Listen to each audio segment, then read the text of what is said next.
folks, and welcome to the Richest Men in Town podcast. I'm Mike Freeman, and together with my good friend Tyler Gould, we invite you along on our quest to learn how to be the richest men in town.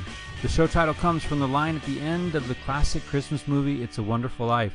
You've probably seen the movie a million times. It's the scene where little brother Harry Bailey toasts his big brother George, who's dealing with a monumental crisis of finances, of family, and of faith. In that moment, all the problems melt away as Harry gives George the title, the richest man in town. We love that moment and the lessons it teaches, and we're committed to try to live that kind of rich life. This little podcast project is all about learning more about what exactly the rich life looks like as men, as husbands, as fathers, and as friends. Here we will sit down with people that we think have something to teach us about living a rich life, even if they don't think so. So we raise a glass to our guests and to you. We hope you get something out of it, because we know we will.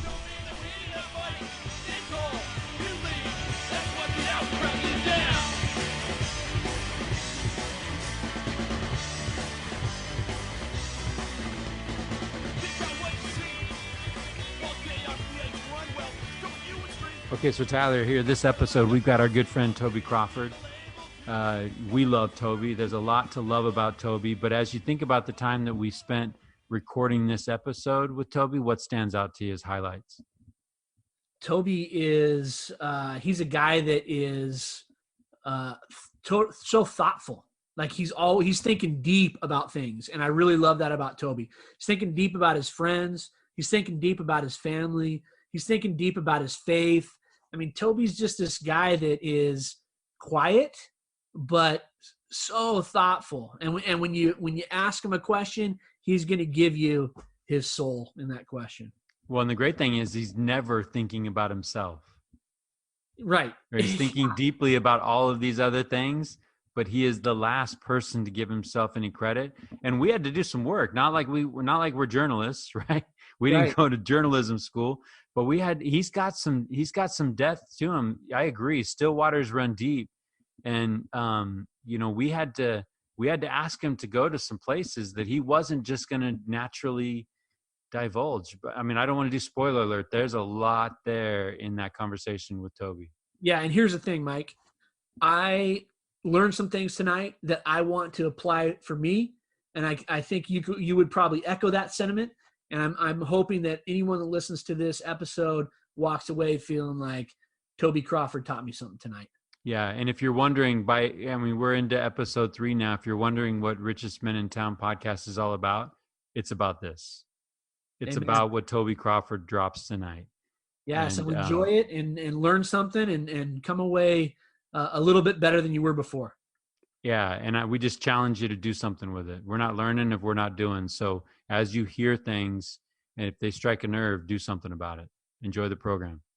Yeah, I listened to a YouTube channel.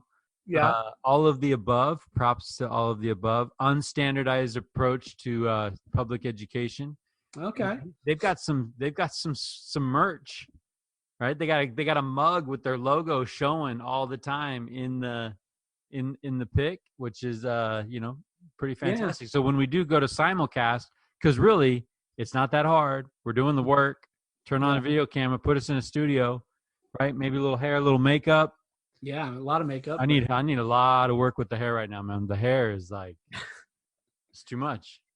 Dude, the other day, someone said, how old are you? And I said, why don't you tell me how old you think I am?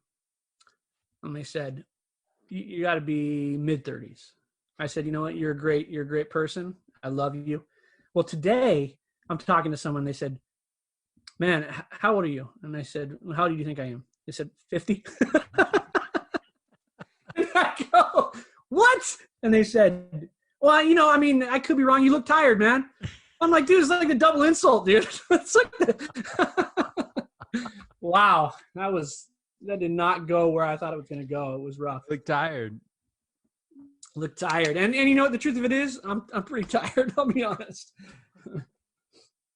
Well, listen, a couple things that stood out to me in my in our text conversation this morning. You sent this over the other day. You sent over this. There was a text that you sent over about entropy. right? And then today you sent me this Yeah, where are text. you at with entropy, man? That's in my head right now. Well, first of all, I Bad Religion. There's a band called Bad Religion. Yes, there is. Right? And the guy he sings about entropy in one of his songs. It's pretty great. So when I first saw it, I was like, yeah, this is like Bad Religion. And when I was posting those things on social media, like bands that I listened to a few weeks ago, someone said every big word I've ever learned was from Bad Religion. That was one of their comments on one of my posts. So, but you made the comment earlier in our this text exchange this morning about wanting to change, and I just, you know the backstory on that? is this your journal? Yeah. So I got a stack of these, right? Spirit journals, right? Yeah. Oh yeah. I got a stack. Right. And my wife is like, what are we doing with this? Right? What are we doing with these? Those are they just going to lay around? I mean, what are we doing with these? So I'm going through them and I'm looking through them, man. And there's like there's some things in there. Yeah. There are some things that, promptings or whatever you want to call it, that like 2013, that I'm standing in 2020 and I haven't done. Right? Yeah. There's a problem. There's a problem there. But one particular problem, in 2015, I write a list of things I don't like about me. And I'm a pretty optimistic person, right? So I don't hate on myself a lot. Right. But when that list comes, I'm in 2020 territory and I could write the same list. Yeah. And I saw, I was looking at your text, and here's the thought I had on that. And I could be totally wrong, Mike. It could be that you're just a lazy bum and you haven't done anything. I mean, that's altogether possible. I don't think that's very possible. Very possible. But I think, because at the end of the day, we're our own worst critics, man. We look at that and we say, I do the same thing. There's things that I want to have be different, and I get them different for a week or two, and then I go back to the old things, and but I think that if we ask someone from the outside looking in, or even like Kelly, you talked to Kelly and you asked her what her thoughts were, I think there'd be a little bit different perspective, because I think that you in particular are very cognizant of the idea of change. And when it's not happening at the rate that you think it should be happening, then it becomes a frustration, or maybe even a letdown. I think other people looking in would say, oh yeah, I've seen Mike in 2015 and Mike in 2020. There's change. There's change there. You're different. And I would, I think that's fatter. That's good. Well, yeah, absolutely. I mean, that goes for me too. Look, so no, but I think, is it like a "this is water" moment, right? Where I'm in the element and I can't necessarily see the benchmarks. I can't see the progress. I can't see the growth. Or let's be real, like that list was probably my kryptonite, right? Yeah. I mean, there's things on my list. There's things on that list from 2015 that I don't like about myself that I might just be battling all my life. Yeah. Right. Yeah. I mean, there's just things that there's weaknesses. There's things that I'm working on that are just not necessarily like low hanging fruit, Yeah. Like anybody can make a little change. These weren't little changes. Yeah. And I think that on those big dramatic changes like that, we really have to be able to have a lot of distance. 5 years sounds like a lot of distance, but that's not a lot of distance when we're talking about changing some of those deep-seated things, Right. But, I think too, I liked the conversation this morning. It just got me thinking about, the idea of change and how it's such an act. You have to be really committed to doing something. And if we're not committed to doing something, well, guess what? We're changing, but we're probably not changing in the direction that we want to be changing. I just feel, I think I mentioned this morning, this idea of gravitational pull. If we've got the right people around us, or we're filling our times with the things that are going to push us in the right direction, we start seeing incremental change. But if we choose not to, change still happens, but it probably happens the opposite direction, And I believe that. I believe, hey, if you're not trying to progress and you just say, I'm just going to put the car in neutral, there's a slight incline or decline all the time. And we're always moving one direction. There's no such thing as sitting still and just grazing in that one spot. That's my opinion. Okay, I'm with you. Take 10 people. Take 10 people in your life right now. Yeah. This isn't like a scientific poll, but of those 10 people, how many are interested in fighting that gravitational pull? Very, very few. You know what I mean? Like very few are committed to that, which I think why this conversation that you and I are having on a weekly basis in this podcast is important, because it's this constant reminder of, I get through with this podcast and I think, all right, self-evaluation. Where am I at? Am I doing the things I talked about? And if I am, to what extent am I doing those things? I think it's a good reminder. I mean, it's the same reason we go to church every Sunday. It's the same reason we read the same scriptures over and over again, right? Because we have to have this constant reminder that's sort of pushing us in the right direction. And if we're not doing it, then we're slipping back in the wrong direction. So what do you think of that quote?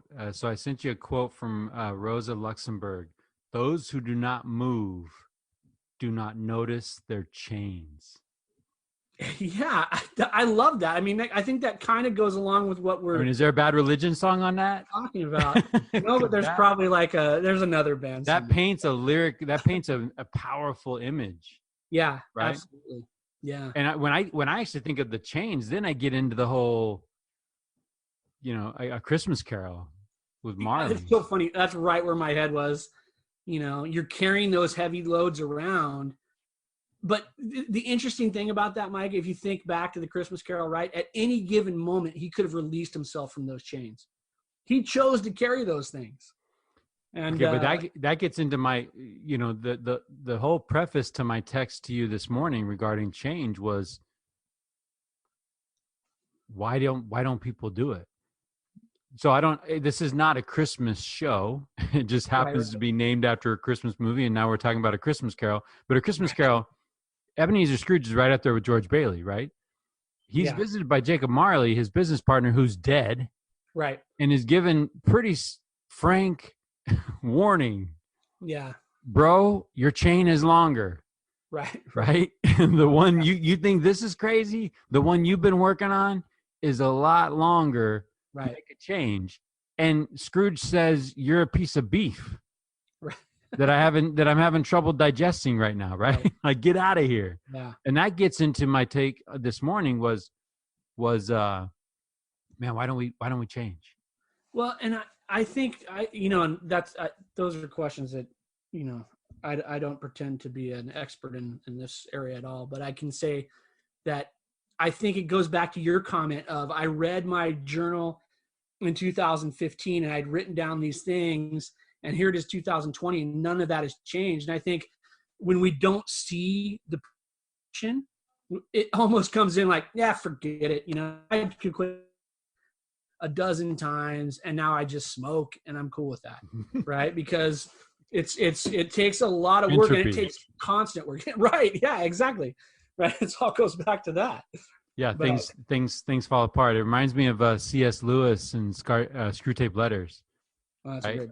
Yeah. Like, oh man, this guy's thinking about trying to be better. He's got all these ambitions. He's got ambition, baby. And the tempter's like, no worries, man. Just have him revisit it after lunch. Yeah. Right. Exactly. And the guy gets distracted with lunch, and all of those ambitions are gone. Right. Distracted in the moment. Yeah. So the other thing you sent me this morning was about East of Eden. Oof. Right. Which I love that book. I like Steinbeck. Oh, man, that's a show. That's another show. Right. Right. That's another show. It is. And there's some quotes that, because I was reading chapter 13 today, and there are some things that I was just like, man. Can I just go there, man? Can I just go there? Yeah, go. Yeah, because chapter 13, for those of you that are familiar with East of Eden, chapter 13 is this nugget, right? Like, it just starts with Steinbeck just stopping the story for a second, and he just gets He goes to a place, I mean, lyrically brilliant, Right. right? But I think it lines up exactly with what we're talking about. Yeah. Exactly. So This first part. yeah, go for it. Yeah. So chapter 13, East of Eden. Yeah. Sometimes a kind of glory lights up the mind of a man. It happens to nearly everyone. You can feel it growing or preparing like a fuse burning toward dynamite. It is a feeling in the stomach, a delight of the nerves of the forearms. The skin tastes the air, and every deep-drawn breath is sweet. Its beginning has the pleasure of a great stretching yawn. It flashes in the brain, and the whole world glows outside your eyes. A man may have lived all of his life in the gray, and land and trees of him dark and somber.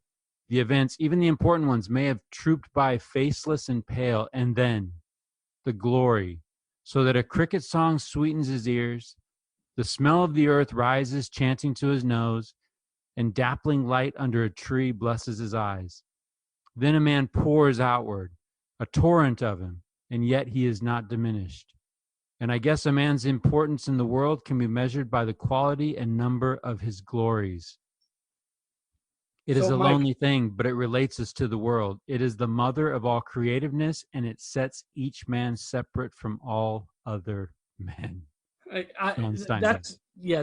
that's phenomenal, and I love that line. I guess a man's importance in the world can be measured by the quality and the number of his glories. And I think it's interesting that those two words, quality and the number, right? Because I think sometimes it's how many, but I love that idea of quality. You know, if we have one thing, that's just as important as an full roster of things.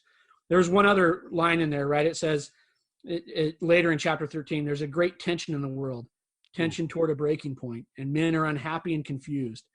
At such a time, it seems natural and good to me to ask myself these questions. What do I believe in? What must I fight for? And what must I fight against? I love that. Oh, dude, You know? don't stop. Because he Right. continues, right? He answers those questions. Yeah. He answers those questions. What do I believe in? What must I fight for? And what must I fight against? Man. And then he gets into this, right? And this I believe, that the free exploring mind of the individual human is the most valuable thing in the world.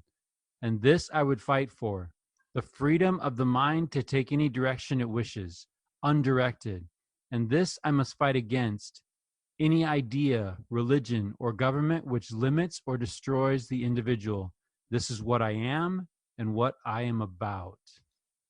Yeah. I love those. I love those questions. And I think that I stopped there when I was reading through it because I thought, I think everybody has to answer that question, right? Those are just powerful questions. What must I fight for, and what must I fight against? And I think in the earlier piece that you read, the question that stood out to me is, or the question that I wrote down next to the passage is, what quality glories have I been a part of?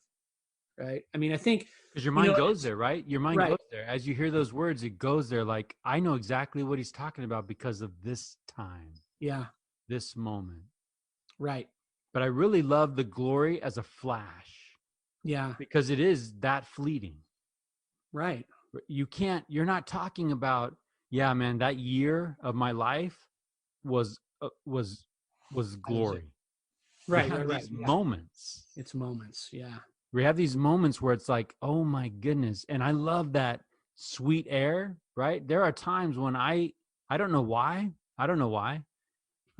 I've probably said this before, right? But there are times when truth is clear, and there are times when it is like HD, right? Or 4K, yeah.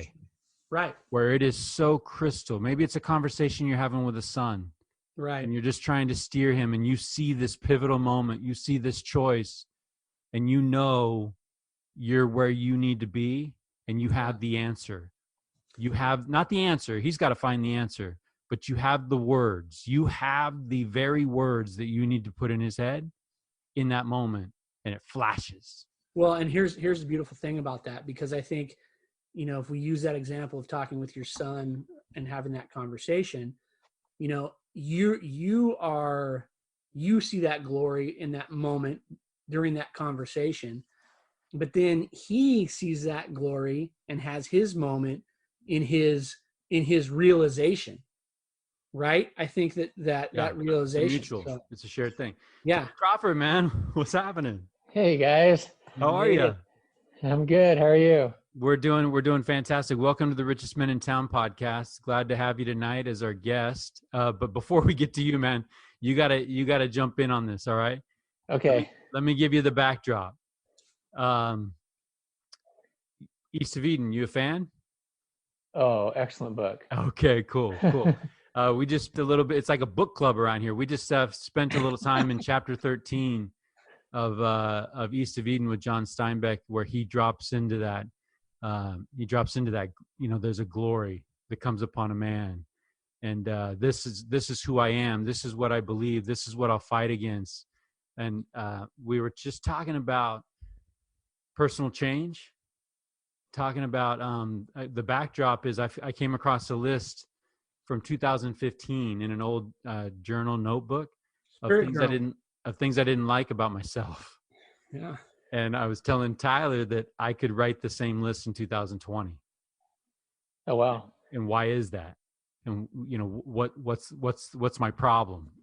And so Tyler was giving me some therapy, which is good. It's welcome. You weren't justifying me to hell, that's for sure. No, I've done that to myself many times. So. It's like, don't worry about it. You're good. Those are you're fine. Erase that book and you won't even think about it. You know what I mean? No, I think this is what I was telling Mike, and I want your opinion on this, because I think that if Mike read us that list, and we're not going to ask him to, because who knows? Yeah, that's good. That could be scary. But if Mike read us that list and he said, I haven't changed at all in the last 5 years, I think you and I, from the outside looking in, could say, nah, I there's been some changes, right? Oh, absolutely. I think sometimes we're maybe our own worst enemies, right? We're our own worst critics.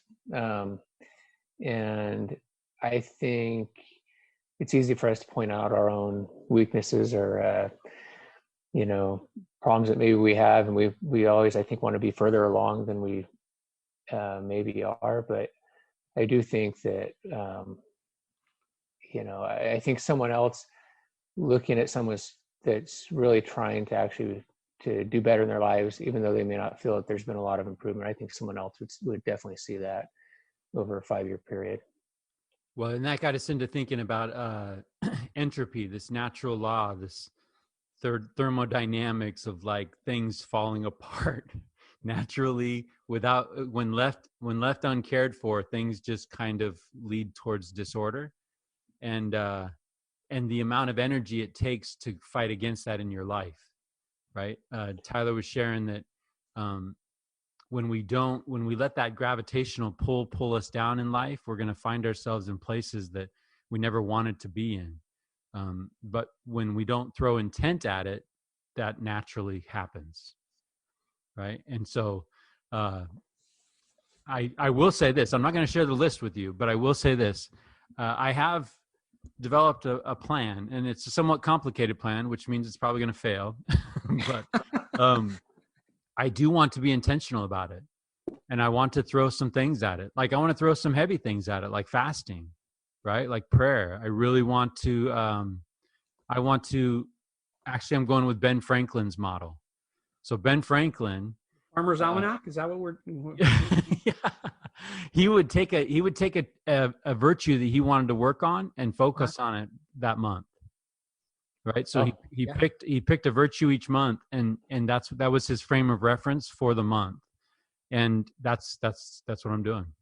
Oh, I like it. We're intentionally trying to tie in study. I actually believe that one of the purposes of this podcast is to reach out to people in our lives because they have some lessons for us. And so part of my plan for addressing some of these weaknesses is to look around in my life at who does it.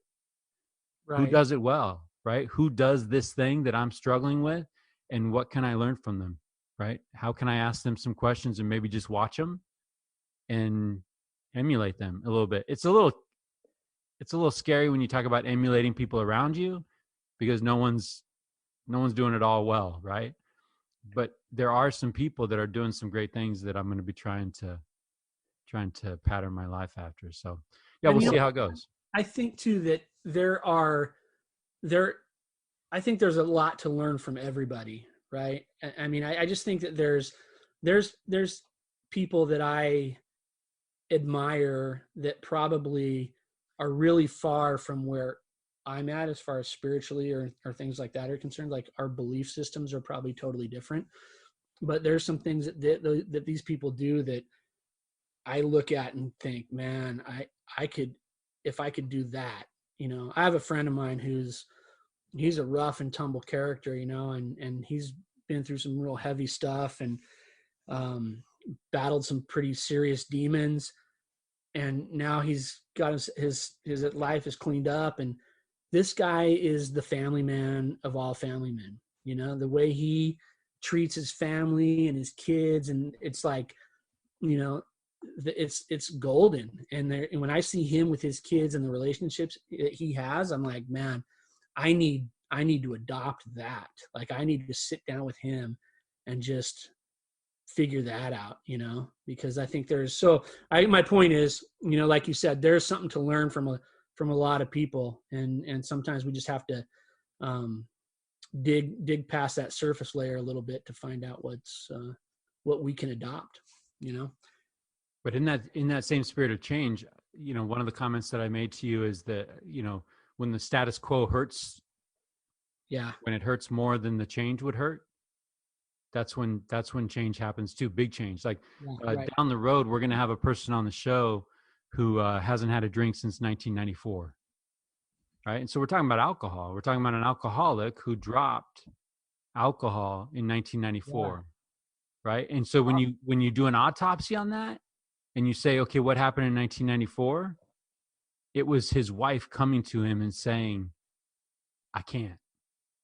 Yeah. Right. Where he's had a moment where the moment is showing him that the status quo is hurting more than any change is going to hurt. And so he had to make that change. Right. And so I think that is a cool story. That's a cool moment to read. It's that whole, right, compelled to be humble versus just choosing to be humble. Oh, we've all had those moments. Right? When you get there, you're getting there, right? So it's all good. And wives are good at delivering those messages, I think. Yeah, absolutely. Yeah. I'm compelled often.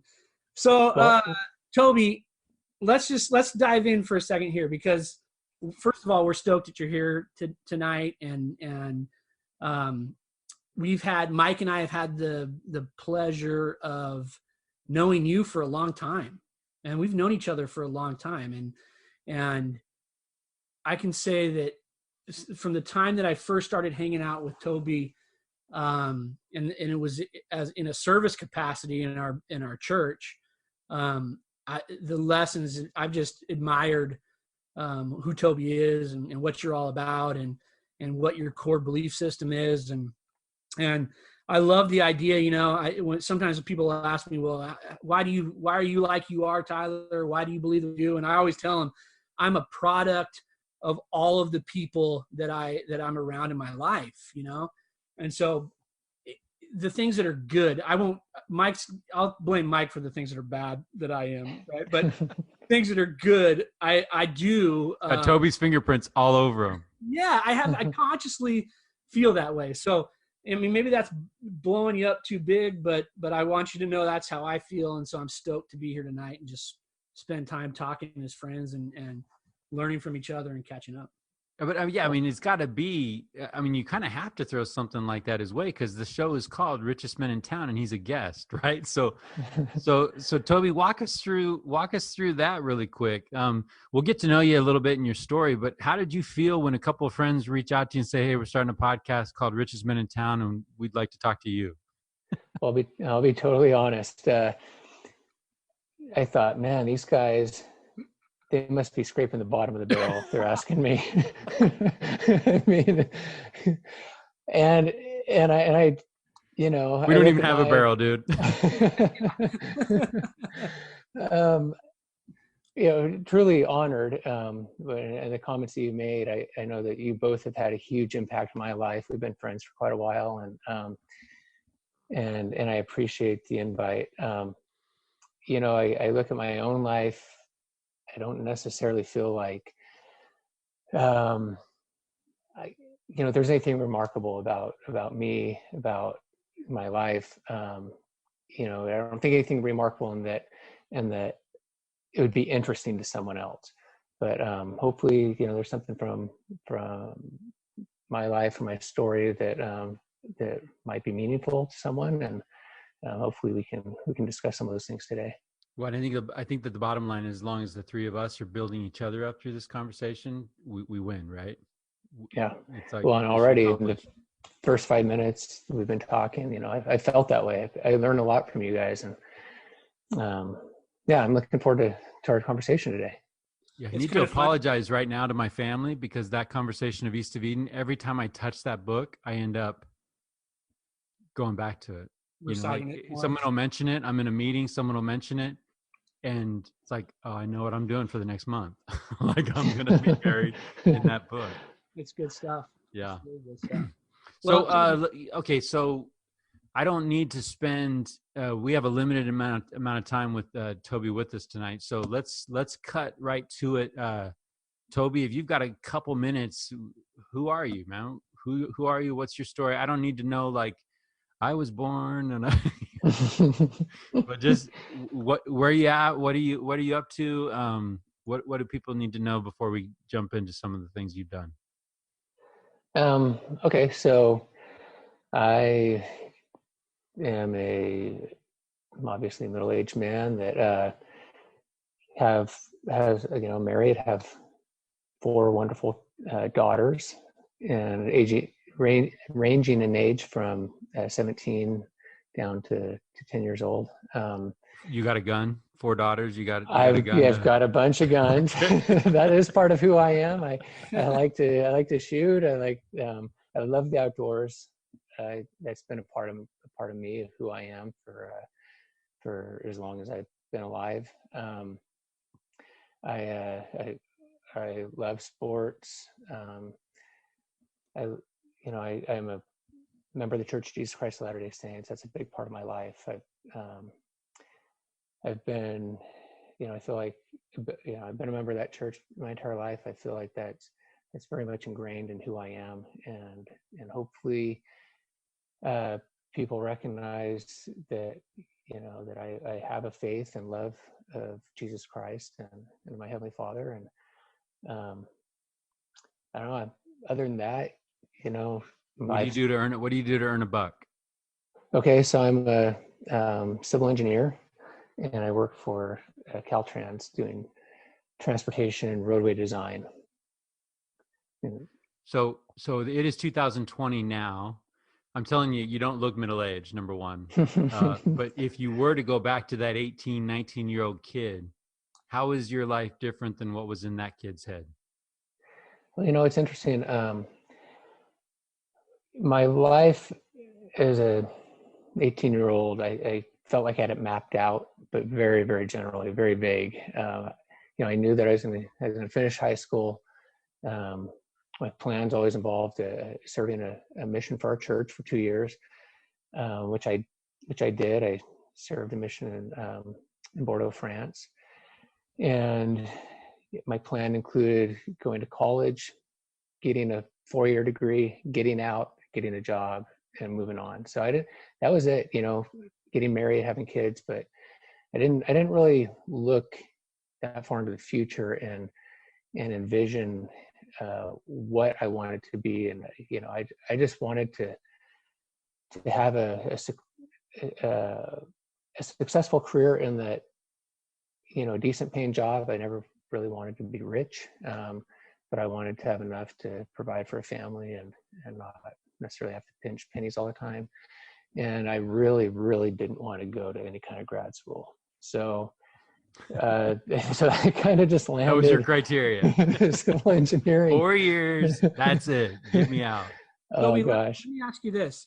What you said you wanted to have a successful career And I think, right, when we're in college and we're that age, that's sort of our benchmark. I mean, at 18 or 20 or 21 or 22 years old, what was your definition of success at that time? Well, like I said, I didn't, I think a lot of people would imagine a successful career being, making a lot of money, having, a leadership position, whatever they're wanting to do. I didn't really know what I wanted to do, and I just felt like something that was going to be stable, that I enjoyed doing, that allowed me to provide for a family would be, for me, that was success. And looking back, now, I do wish I had some more goals in my life to reach a little bit further. Consider grad school and consider other options, but I felt like I limited myself quite a bit in what I felt I could and couldn't do. And who did that 19, 20-year-old kid look to for a pattern? When you're thinking of success, we're always in our brains, we're always trying to look for categories and make patterns and connections. Who in your mind at that time, you can name them, you can leave the name out, but what would you have been patterning after? Well, it's hard to look beyond my own parents. My father, of course, was a really hard worker, did great things in his life. He was a teacher, and certainly I grew up with 4 siblings, certainly didn't provide a huge salary, and necessarily a lot of opportunities for travel and things like that. But I always consider him very successful, and because he loved what he did and he connected with kids, and I always saw that, and he was happy, and we were all happy. So to me, that was success. There are a lot of Mr. Crawford stories out there. He touched you talk about teaching, you touch a lot of lives that way. Absolutely. And I had a lot of other great influences growing up. I mean, I had a lot of youth leaders, just people that reached out. They cared about me, and I looked up to them. It wasn't so much their careers as much as it was just who they were.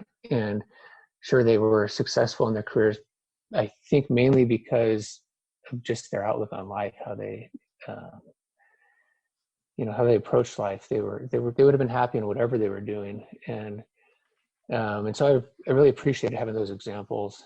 And part of that just I think kind of helped me define again who or what success would be for me. So Toby, you said, you mentioned earlier too, and this is not a church podcast, right, or a religious podcast, so to speak, but you mentioned earlier in your intro about faith, how that was a big part. And then just now you're talking about influences, and you were talking about youth leaders, and that's a reference to leaders that had an influence, that were members of our church, right, that interacted with you. Tell me about how faith played a role with you as a young person. In terms of how has faith influenced the track that you've taken in your life? Well, I think it really helped me have perspective on a broader picture of what this life is, and that it helps us to see just a bigger picture, that to me life goes on well beyond this, and kind of our choices here in life will affect kind of who we are beyond this life. And it helps me to realize that that the relationships that I have in my life are more valuable than any kind of monetary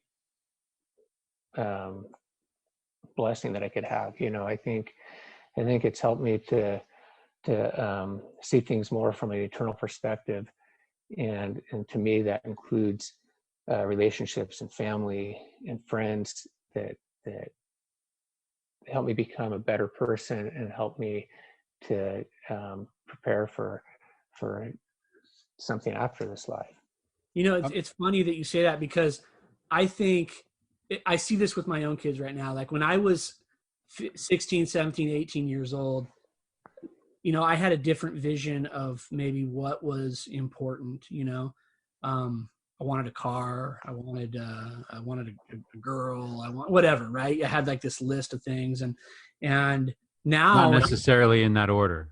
No, and I don't think either of those came to fruition until much later in life. but the reality is, like, now it's like, because of my faith, and I see what you're saying is, I have a different idea of what makes me happy. You know, I mean, being around my family makes me happy. Seeing my family progress and make good choices makes me happy, and being around friends that I like makes me happy. But it's interesting, because now I've got 16, 17, 18-year-old kids, right? And I see that pull of the same things that were trying to pull me when I was that age. And now I'm the guy who's trying to tell them, look, I know that sounds exciting, but there's other stuff, right? That's more important than that. And so I think that's interesting, you know. I mean, with our own children, I mean, we all have kids about the same age. How old is your oldest, Toby? 17. 17. Is she a senior? She'll be a senior. She's finishing her junior year. Okay. Mm-hmm. Okay, cool. So how does 4 daughters? I've got 3. It's you know, I'm nervous all the time. I have a daughter who's 20. How old's Sydney now? 21. She's serving a mission for our church, and her days are numbered, bro. I know. I'm in a tizzy, right? I can't handle it, man. She had a boy that she left on her mission, saying, well, when we come back, we're going to be back together. And I'm just like, what? Like, don't do that. You know, like, I didn't say that, but in my mind, I'm screaming, you know, as I'm smiling at her, in my mind, I'm screaming. But, so how does faith play a role with your girls, and how do you balance that? You know, because it's been such a big part of you. How do you influence them without being overbearing in their life and letting them make their own decisions? Well, that's a good question, right? If I knew the answer to that, I would consider myself a great parent. You got to wait. Producer note: Toby doesn't have all the answers. Look, we've got. Why do we bring him on the show? All the answers, buddy. Let's get after it. Well, hopefully I'm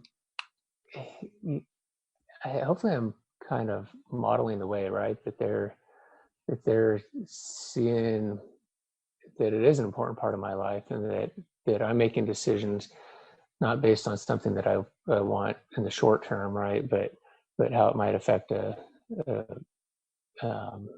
of who I become. And, you know, I think I'm falling short in a lot of ways. And I think my kids would probably say that, right? If they see the things that I'm not doing well. And fortunately they're recognizing, like, hey, Dad, you're not doing a great job there. I'm like, yeah, they're old enough to get a little mouthy. Yeah. That's when I say, go to your room and shut the door. Right?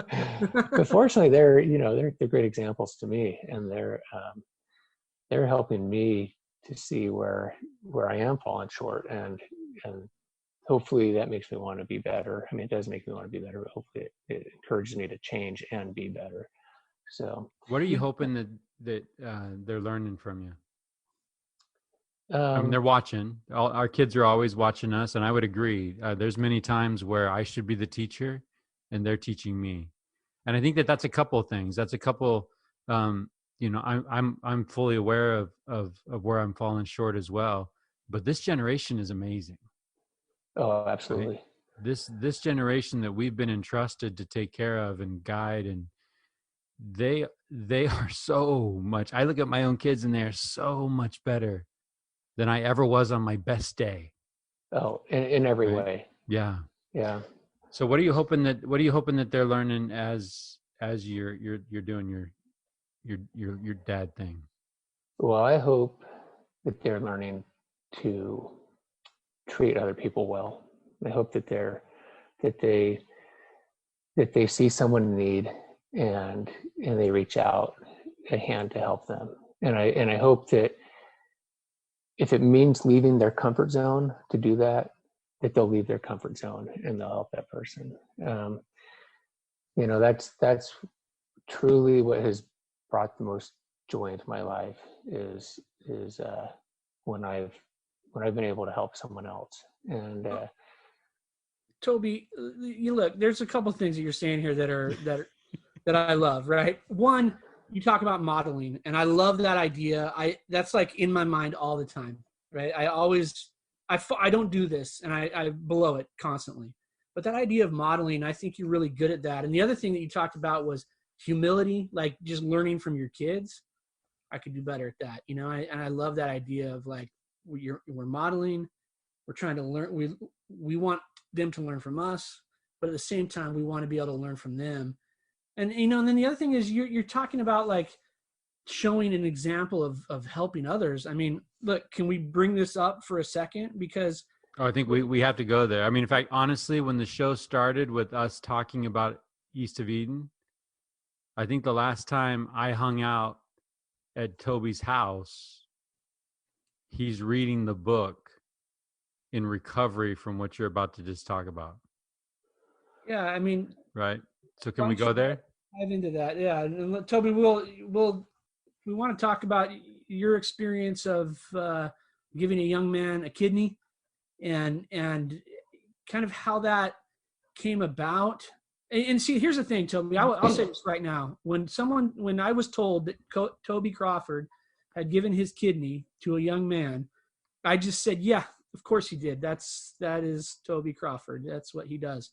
And so I had the same reaction. I was like, honestly, joke. I don't want to. This is a very serious thing, right? But I know the family as well. I jokingly offered to be tested. They looked at me and said, "Yeah, not so much, man." Like they know there's no way there's a healthy kidney in there that's going to help their son. Like, move on. So then I hear Toby Crawford, who's a couple years my junior, is right there, and it's like, yeah, of course. Yeah, let's lift the hood on this story a little bit. Yeah, walk us through that a little bit. Like maybe give us the brief backstory, and then I'm really interested in your thought process in making that decision to help this family out. Now, I know you, and I think that was an easy decision for you, but I'd like to hear what your thoughts are. Okay, well, so I guess it's been a year and a half ago. It was interesting. I went and texted a friend of mine, I don't even know, something totally unimportant. Do you want to go to lunch? Do you want to, I don't know, hang out, whatever? And I get this reply back that was like this 4-paragraph text that says, I don't know if you've heard, but I'm down in Sacramento. My son is in the hospital, has kidney failure. Make a long story short, totally unexpected. Just went in for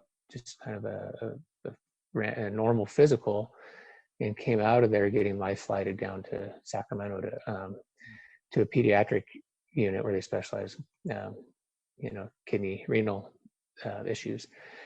And so I was blown away. He got this text just totally out of the blue, had no idea this was going on. And, my immediate response was, of course, I'm shocked. And I send back a text, I'm so sorry. I had no idea if there's anything I can do. If you need a kidney, I'd certainly be willing to get tested. And at the time, looking back on it, I actually think it was a little insensitive to just go right there, because it was just kind of obviously was an instinctive reaction, not really putting a lot of thought into it. And I'm sure that he had heard that, and I don't know that it really would have been that comforting, but it truly meant that I was concerned and wanted to help. So he gets off the or we stopped texting, and he's go back to our normal business. But I was really thinking about this, and I immediately kind of went to my computer and started Googling just kidney donation and what that process looks like. And so I started, I found out what I need to do to go get tested, and it kind of all just happened pretty quickly. But there were some people as I was going through this that they were shocked to hear that I was doing it. They were, I think, a little concerned for me. I think they thought I wasn't really thinking it through. But it wasn't the first time I'd actually thought about doing this. I had a friend maybe 7 or 8 years ago that had some kidney issues, and it made me think at that time, is that something I'd be willing to do? And so, I think I'd come to the conclusion that I would, at least I'd consider it and look into it. And then even years before that, as a kid, I remember my dad had an aunt that had a liver failure, and he had gotten tested to see if he would be a match to donate part of his liver. And I remember how remarkable that was to me that he would do that, because especially at the time, the idea of someone cutting me open, taking a piece of my organ out that was beyond something I could comprehend. And so but I remember I've thought about that through my life. Is that something that I'd be willing to do? So here it is. Resonated. Can I interrupt you really quick? Yeah. So watching your dad have that, I love how you called it an instinctive reaction, because that's not everyone's instinctive reaction, right? But as a kid, watching your dad have that thought that stuck in your brain. Oh, absolutely. I still think of it to this day. And,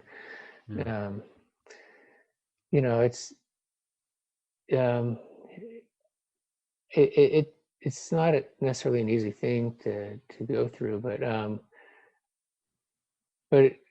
I will say, actually, after having done it, that it was quite a bit easier than I would have thought. And I had some complications after the surgery. You probably know that I ended up having to have a second surgery. I had some infection and different things, and it was, inconvenient. But I have never regretted doing it.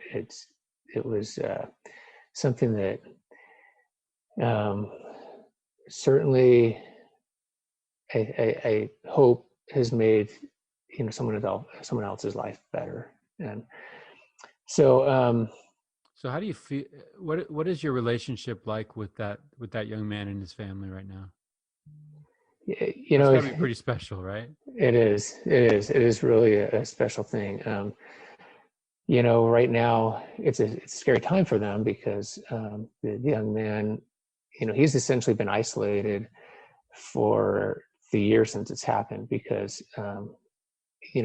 because of the drugs and things that they have to give him for anti-rejection and that sort of thing. It's kind of weakened his immune system, and so any kind of respiratory infection or whatever could be, I don't know, maybe life-threatening, but it could be severe. And now with this coronavirus going on, it's really a threat. So he's been isolated, and I haven't been able to see him. But I get texts from him every few days, just, hey, how you doing, Toby? I hope you're well. I hope things are going well with you and your family. And he's always reaching out and wondering, asking how I'm doing. And it is a special connection. And of course, his parents, they of course have been just extremely grateful. And I don't, I never have asked for anything, and I don't ever want anything. And but I am grateful for the friendship that we've developed. Well, and thanks for sharing that. and I know you, and there's no way that was going to come out of your mouth without us asking that question. I know it even puts you in an uncomfortable position to talk about that experience, because it's not about you. It never is. And your humility to me is always exemplary, but that is an incredible story. Hey, Mike, Right. I think too, with Toby, you said, one of the things you said was, it's nice to be able to impact, or help someone's life. Right. And the thing of it is, it's like that's crazy to me, because I feel like there's so many people just from what you're talking about. I mean, to me, that makes me want to do things differently. You know what I mean? Just hearing that, because I joke with Mike, a lot about, I read books and I'll read about certain people doing certain amazing things. And I'm always like, oh no, that I wouldn't be that dude. I'd be the guy like, no, that's a little too crazy. And I just admire you for that. And the kidney thing is that's a big story, but if people knew you, it's like that's just you. Like, that's you, and it's always been you, And if I can jump in too, like that's the premise of what we're about, Toby, on this program, is that that's a big deal, but a million little decisions put you in that place and put you in that mindset, right? That's opening the door for people. That's just being kind. And then an unexpected, I love that unexpected life, right? You get a text, man, we've all been there. We get a phone call, we get a text from a friend or a family member, and it's like, oh my goodness. Well, There's empathy, but there's compassion. And compassion is higher. Empathy is like, I feel for you. Compassion is, I feel for you, and I am filled with intent to do something about it. And that's what you demonstrate there with that example. So well, and I feel like I've certainly been the recipient of other people's those same types of gifts. Maybe not as no. maybe it doesn't seem like as large, organ? but, No. but and you were probably there for this, Mike. Years ago, we were camping over on the coast, and I had late at night, all the adults are sitting around the campfire, and a circle around the campfire, and one of my daughters comes running through it. It's pitch black, running through the camp to come and tell me or my wife something. And she runs through that circle of chairs. Everyone's sitting around, and she's exactly opposite from me. She's running through, and she trips on either one of the legs of the chairs or a root or something, and she's falling face first into the fire. I mean, I am terrified. Like, I see exactly what is going to happen, and this was a hot fire, and I mean, there's just literally nothing I could do to stop it, and in my mind, a miracle happened. Another friend that just happened to be there reached out and grabbed her just inches away from hitting the fire, and I don't know how that friend was able to react that quickly, but she did, and she in many ways saved my daughter's life. I don't know what that would have what the outcome would have been on that, but I know it would have been a trip to the emergency room, and who knows, could have been plastic surgery, whatever. And I Toby, thought about that. I was there, and in that moment, a hush. Right. Everybody that saw it recognized what that was. And yeah, it was. I mean, it was a deliverance. It was a miracle. It was something. It was cat-like reflexes for sure, right? Because I don't even know how that person was able to do what they did. I don't either. Right.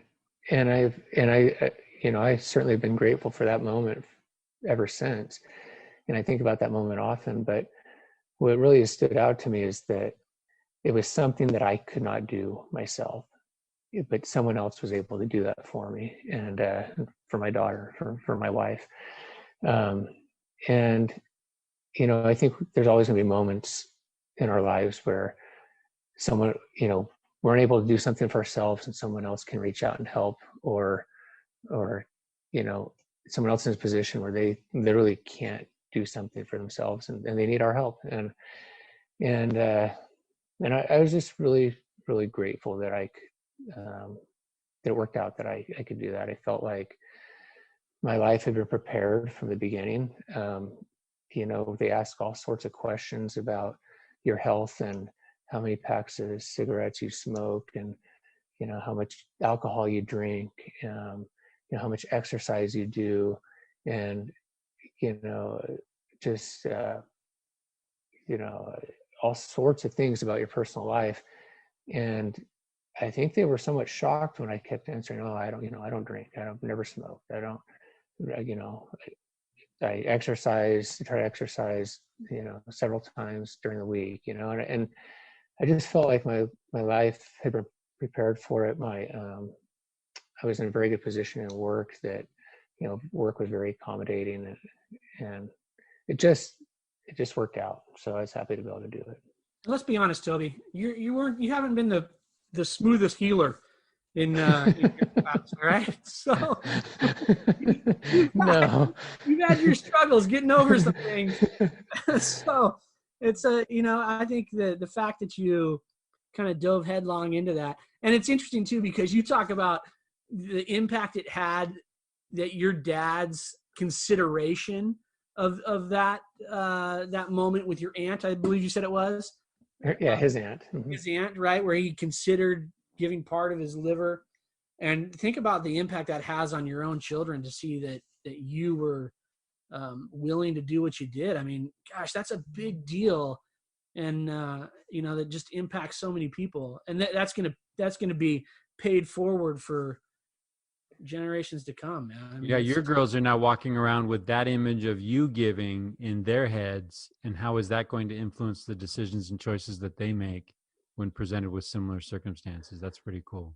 Well, and I hope that they, you know, they won't let fear keep them from doing something that might, you know, where they have an opportunity to help someone. And that's, yeah, there's certainly some uncertainty and some anxiety that might come with something like that. But ultimately, for me, it was like the reward, that whatever the outcome, certainly outweighed risks and the inconvenience, or the little bit of pain or whatever that I might have to go through. You see, this is what I'm talking about. This is exactly what I'm talking about. It's like, I was hoping to come out of this feeling like I've learned a lot, and I have, Toby. I've learned that I'm a coward, okay, and that I can't do the things that Toby Crawford can do. I've learned that we nailed it. I've learned that we've nailed it calling Toby Crawford as a guest on this program, because that really embodies what we're trying to be, right? That having friends like Toby in our life just kind of help us keep that perspective, right? Keep that. And I don't know about you, but as a middle-aged person now, I sometimes have a hard time realizing that I'm in the spot where the younger generation is looking. Right? I'm still listening to Jay-Z. I'm still listening, you know, and I have a hard time, like, my kid is walking, we're on a trail, and they're watching my steps, and they're stepping where I'm stepping. Yeah. Right? So that old idea of like, hey, watch your step. Right.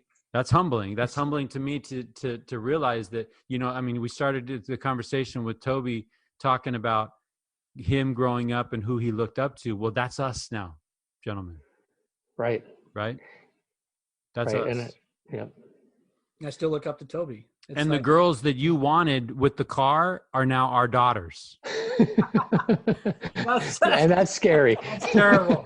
Terrible. Yeah, that is terrible. I just threw up a little bit. So, hey, I'm going to ask a question, not even on the script, on the script, but I'm curious. I got two of my favorite people in a virtual room here. We've talked about faith, and we've talked about, I mean, let's put aside our particular church, and let's just talk about children and a loving God, right? Has there ever been a moment, there's 7 billion people on the planet. Has there ever been a moment in your life where you know you are known?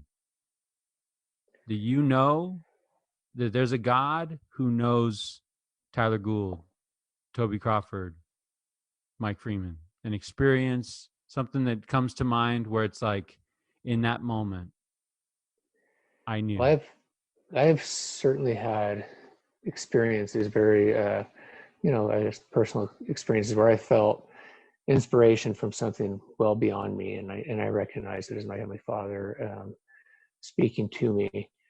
But even more than that, I can look back on times in my life, the very difficult times in my life, very, I would say, dark times where, at the time I felt alone and helpless.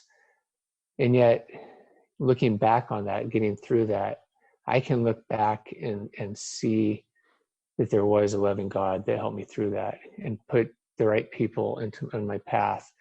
And I think that's actually helped me to understand and know that that I do have there's a God above, and that He loves me, because I really don't feel like I could have made it through those times without having that hand in my life. And I didn't necessarily recognize it at the time, but I certainly recognize it now. I love that thought, Toby, because I think I agree with you 100%. I mean, I think there's a lot of times where we, at least for myself, I hear other people talk about these big, grand experiences that they've had in their faith. And I'm the guy that's had a lot of really small experiences in my faith that over a time has accumulated into something big, and for me, a lot of that is just the people that are in my life. And I count you guys as part of that. You just, sometimes you have the right people that come along that say the right things that for whatever reason you feel totally connected to those people. And I put you guys on that list, but that to me is like a huge faith building experience. There's been many times in my own life where I felt like you had felt, Toby, and someone comes along and just says something. And I'm sure in their mind, like you said at the beginning of this podcast, you're like, I don't have a lot to give here, but I'm willing to participate, right? There's a lot of people in my life that I think would say the exact same thing that you said, that have said really small and in their minds, inconsequential things that have completely changed my life, and pushed me back onto a path or changed my direction entirely, and I think that to me, that's where my faith is really strengthened, when I have those small moments. And I don't spend my time chasing after those big moments.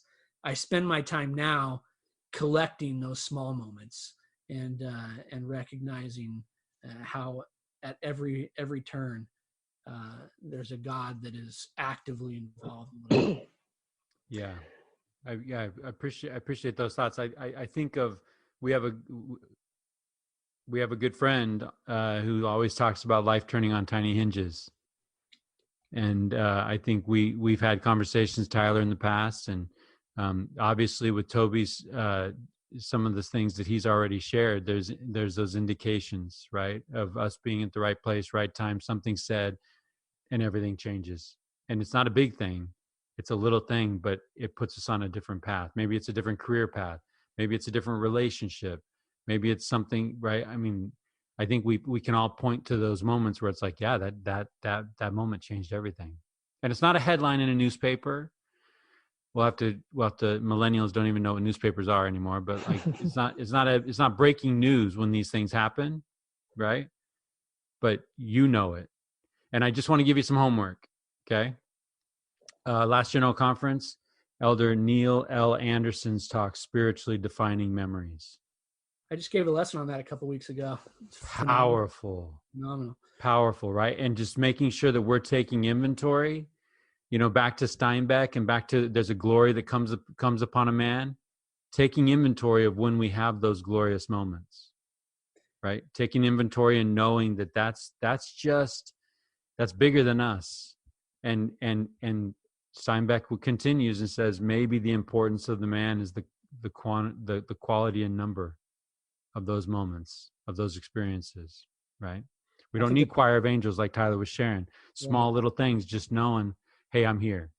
Letting us know, hey, I'm here. I know you and I love you. And I think, Mike, there's a lot of power in the idea of and the word remember.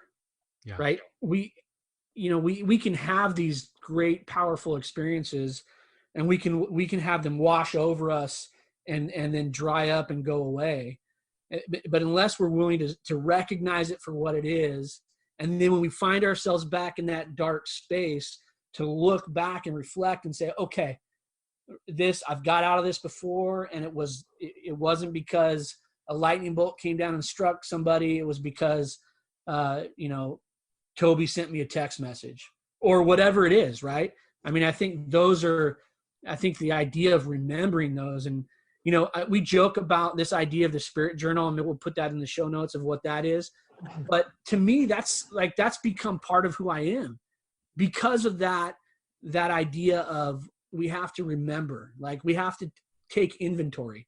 Like I want to look back at all those dusty books and read, volumes of experiences that have forced me to do something different and be better, I think that, so I listened to that talk this morning, and I had this thought: the next time that I have a situation where a good friend, maybe somebody reaches out and is struggling, I think a powerful question to the person in that spot isn't, what have you done? What were you thinking? It's, what have you forgotten? Yeah, that's great. That's a great question. Right? Like, yeah. Okay, what have you forgotten? And let me help you simply remind you. Right. Yeah. And I think that there's power. I think that there's maybe some power in that. But man, remembering and forgetting, that's the difference, right? That's the battle. That's the war. Yeah. Those that are gonna be there in those powerful places to be a difference maker and to live that rich life, they remember. Right? So, they remember who they are. Let me ask you this question, Toby, because I'm coming up on it, so I need some help, right? And I've told Mike from the very beginning, this is all selfish. This is like me trying to figure out how to be good. So I just talk to good people. Right? But so when your daughter comes to you at 19 and says she wants to get married, no, let's hope it's a little late. Oh gosh, please no. Add 2, man. Add 2. Just say maybe 2021. Well, listen. I'm 6 months away from 19. I know. Right? Well, check it out. Come on.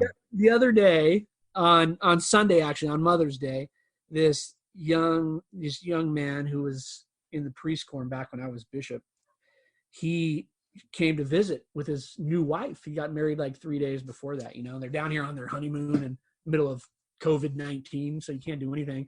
So what the heck? Let's go hang out with the Goulds, man. Times are rough. You're in my living room, man. But anyway, he came. His wife, his new bride is 19 years old.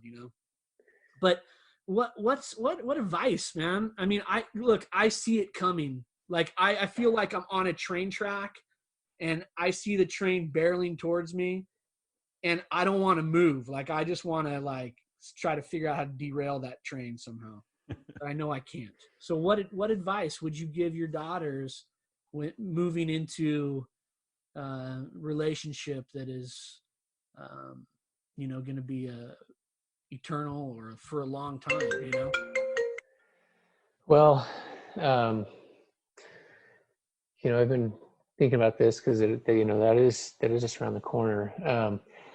As we talk, I try to first of all get my girls to understand and recognize that I know they're excited about the prospect of relationships and boys in their lives, and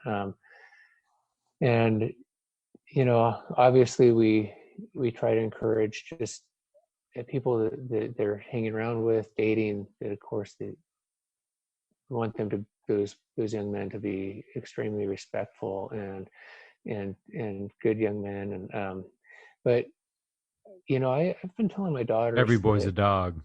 right. And I've been telling my daughters that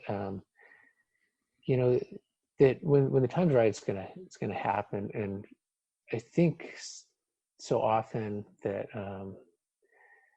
I think there's such an excitement about someone liking them, finding interest in them, that's it's really flattering, and they want to run with that, and they want to rush into things that they don't need to be rushed into. And I've seen people close to me that, in my opinion, they're just more excited about the idea of getting married. That they, let's say, we're getting older, but all their friends have been married, and I feel like the boat is kind of set sail on that, and they kind of missed it. And then along comes someone, and it's like jump right in, and it's just a bad idea, right? It's just things haven't panned out well, and so I try to tell my daughters that, look, it's not, it's great to go out, have these relationships, and have fun, and it's just, patience is something that's important, and that they want to make sure that the decisions they're making, because they're going to be lifelong, and it's going to affect their joy and happiness throughout this whole life, and hopefully into the next life. So it's got to be right, and it takes a lot of, in my opinion, research isn't the right word, but a lot of consideration, and I don't know. I don't think I have the right answer on this. I've been dreading this for a long time. So What's interesting is I'm looking at this crowd right here, and every one of us married up. So like they really do. It's interesting that we're talking about what to share with daughters, because they really do that lifting, right? That lifting influence of, like, is that person. I knew I wanted to be married to who I'm married to because I wanted to be a better person when I was around that person. Right. They lifted me up, and I knew I kind of had to have some pretty good game to even be in that conversation, right? Right.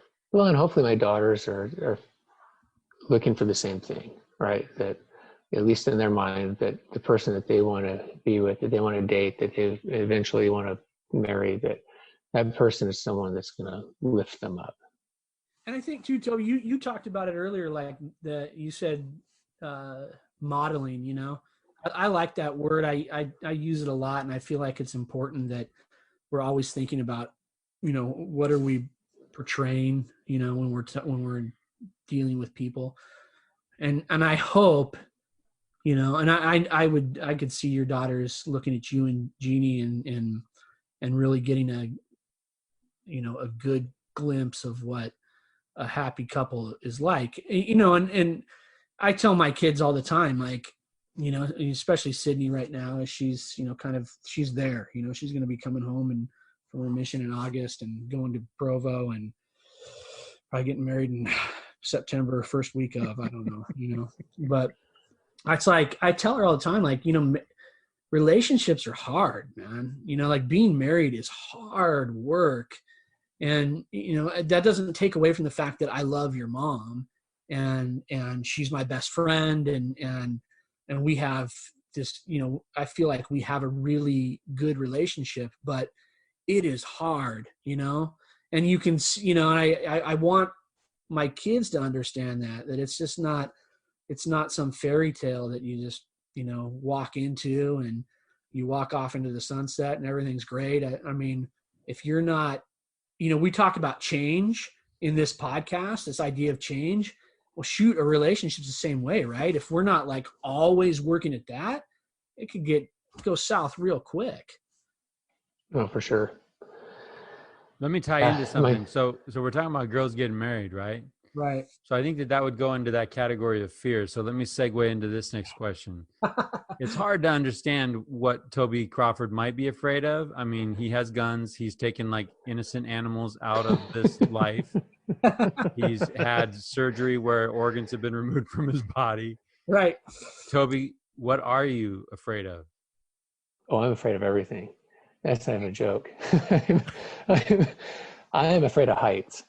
So, and as you probably well know, I may or may not have sent my wife up on a roof to put up Christmas lights because if I don't have a picture of it, it didn't happen. That's legendary.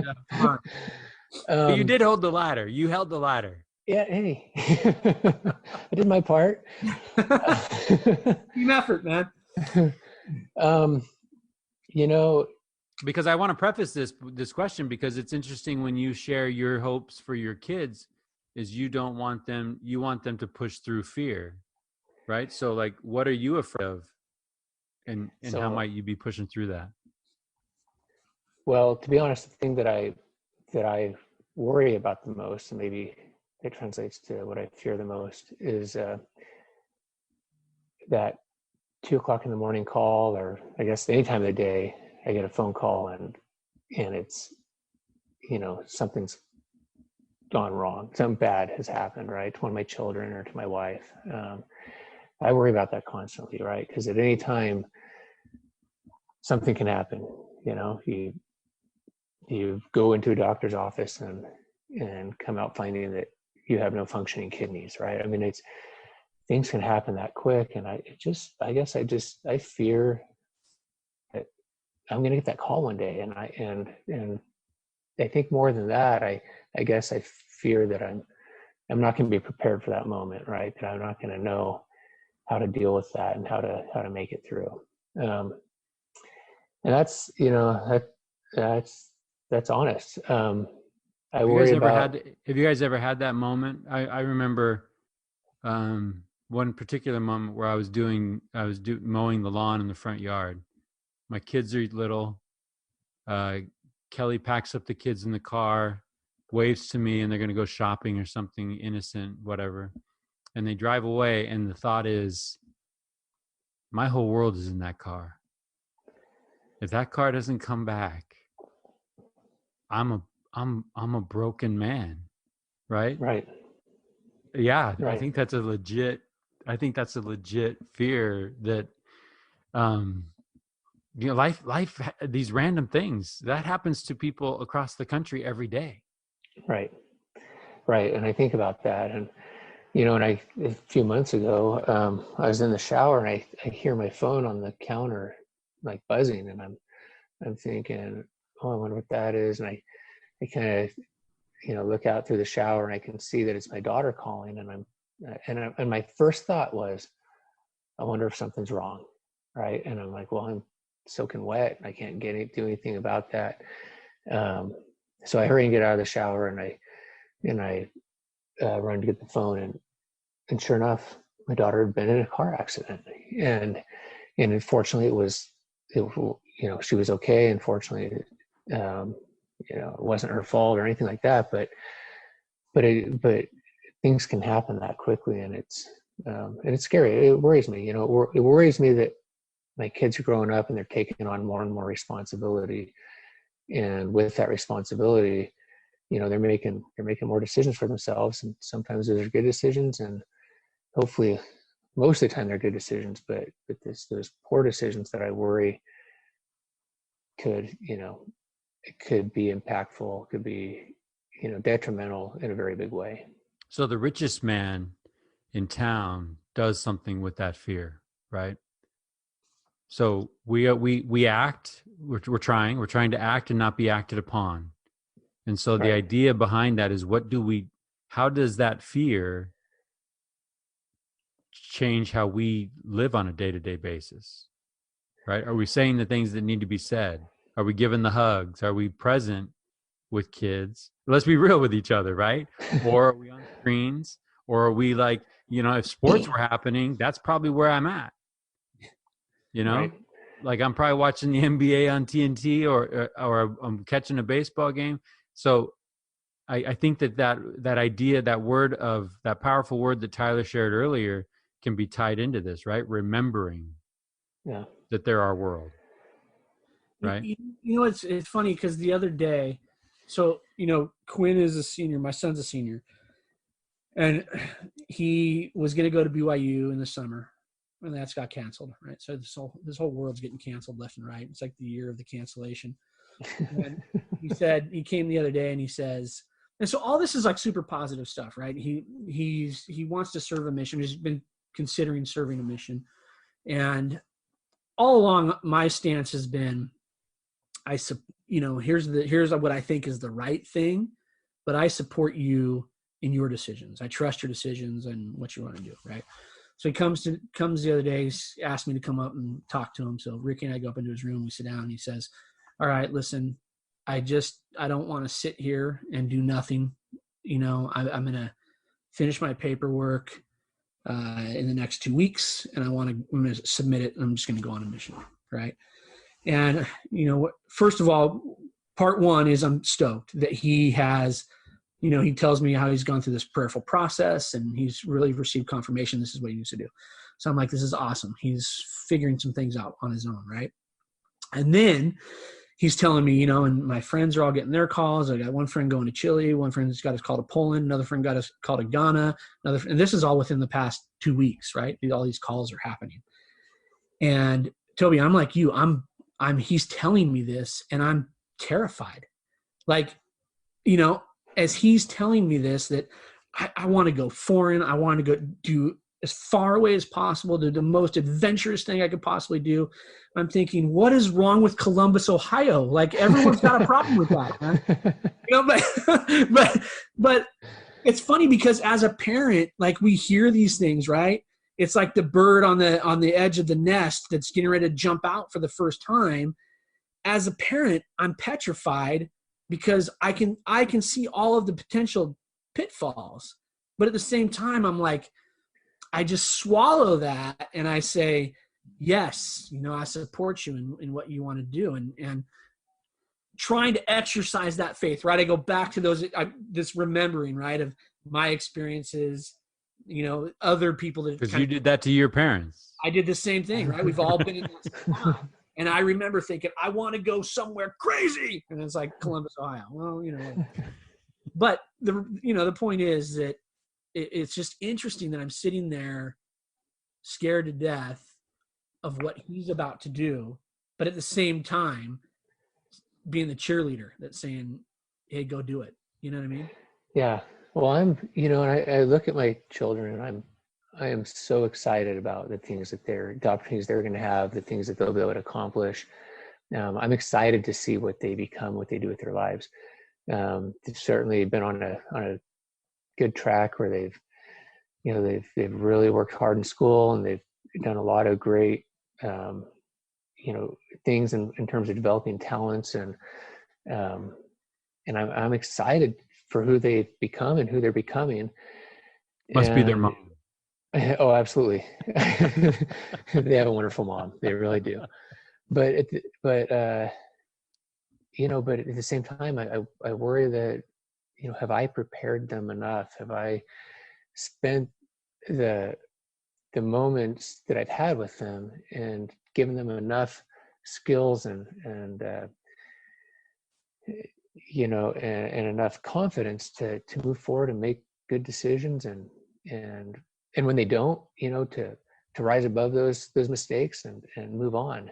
Well, let's talk about that though, right? Because I mean, looking in our lives, looking back, there have been those moments that those certain lessons that we only learn the hard way, right? So Toby, looking back, is there something that you learned from life that you carry with you as a truth that you actually learned the hard way through pain? Oh man. I think that's maybe the only way I learn. Even right? then, I don't think I learn. You touch the stove, it's hot, it burns you, and don't touch the stove, right? Well, it's funny that you ask this, because the last couple of months I've had this experience in my mind that happened to me when I was 4, and I lived,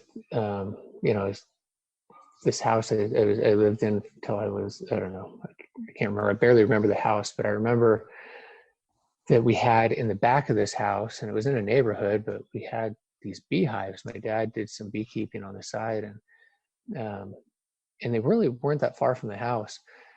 But anyway, we knew they were back there, and I'm sure my parents had told us a lot of times not to go by the beehives. But one day I had a cousin, my cousins came over to the house. We were doing something. Well, my other cousin this was my age, same age as me, she was 4 also. We decided to go back and start smashing bees and banging on the beehives. And I don't know why anyone, even as a 4-year-old, would have thought that's a good idea. So I start getting stung, and my cousin starts getting stung, and we run away, right? And whatever. But what I didn't really remember is that I had my cousin's younger sister, and she's 2 years old, had followed us out and saw us smashing bees. And so of course she started doing it, right? And boy, she got stung really, really bad, lots and lots of times. And I've been thinking about that experience, because just a lot of what we've been talking about here today, that our decisions influence the decisions other people make. And I think that's a lesson that I've learned through my life over and over, and probably the hard way, that as I make bad decisions, I see other people that maybe I'm supposed to be a role model for, an example to, start making those same bad decisions. But something a little bit more recent, and this has been a tough one for me. I would, I carry with me a lot of grudge, I guess.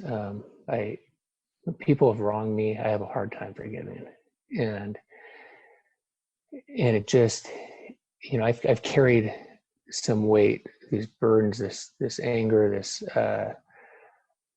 just, I don't know, just this burden of having this anger toward other people for something they've done to me, and I carry it for years. And it was just recently, in the last year or two, that I've let some of this go, and I decided to forgive someone and people. And I can't tell you how much of a burden and a weight is lifted off by doing that. And I feel like that's a lesson I've learned the hard way, and I'm still learning, because I haven't given it all up. There's people that I still probably have some ill feelings toward, but man, it's been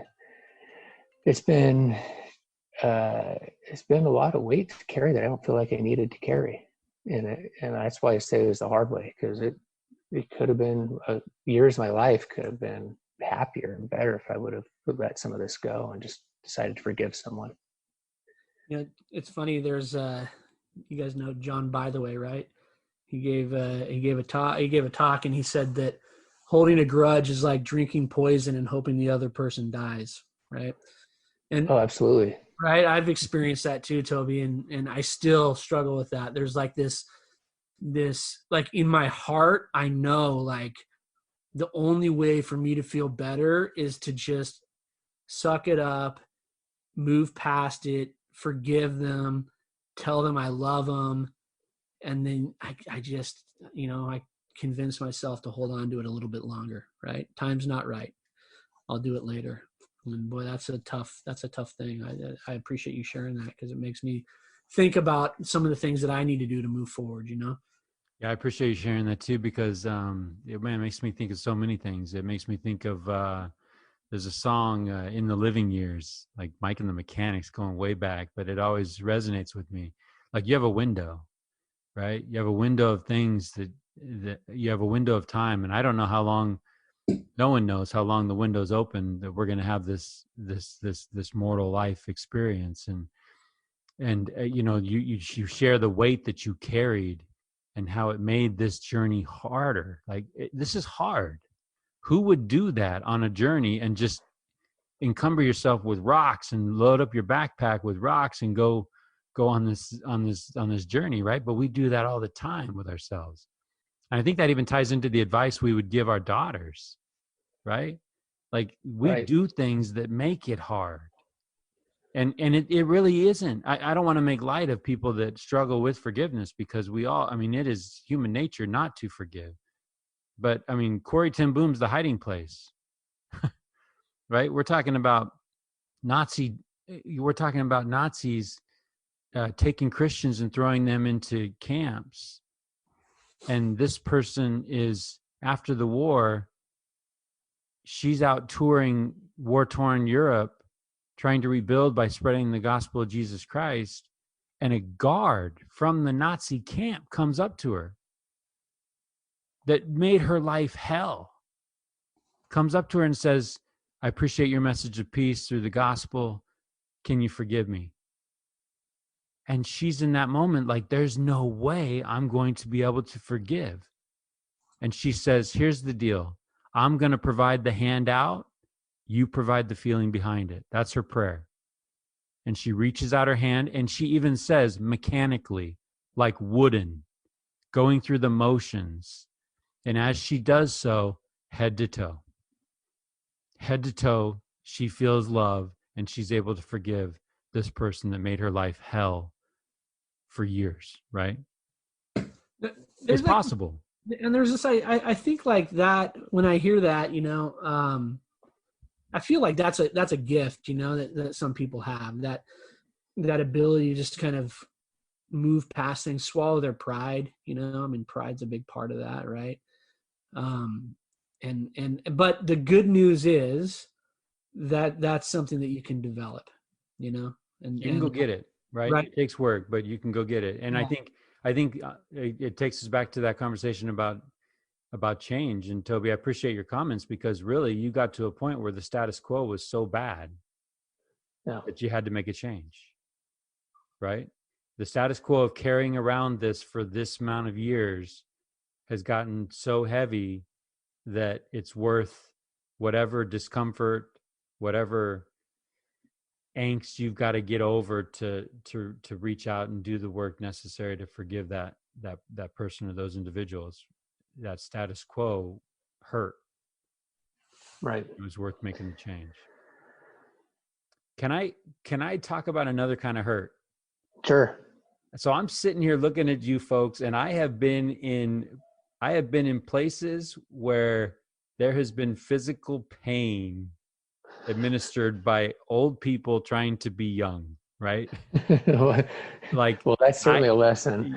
I tore my ACL trying to defend a pass on Tyler Gould on a Saturday. I was there the night we were playing old man basketball. And by the way, Toby Crawford's old man basketball is better than any young man's basketball game, right? Like, I thoroughly enjoyed just watching you. I can't play with you. I can't play at that level. I'm hoping that I'm on your team when we played. But I was there a night when you had a pretty horrific knee injury. And I think that in without context is one thing. That happens all the time. But what the audience doesn't know, or like our audience of like 4 people, what they don't know is that Toby Crawford is an endurance athlete.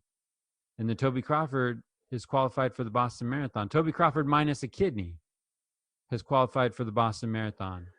So can you take me from that night where you did some serious damage to your knee?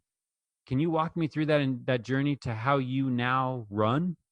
Like, what in the world is that? What is that path look like? I think the lesson learned there is that, in my mind, I'm still 18. My body, not so much, right?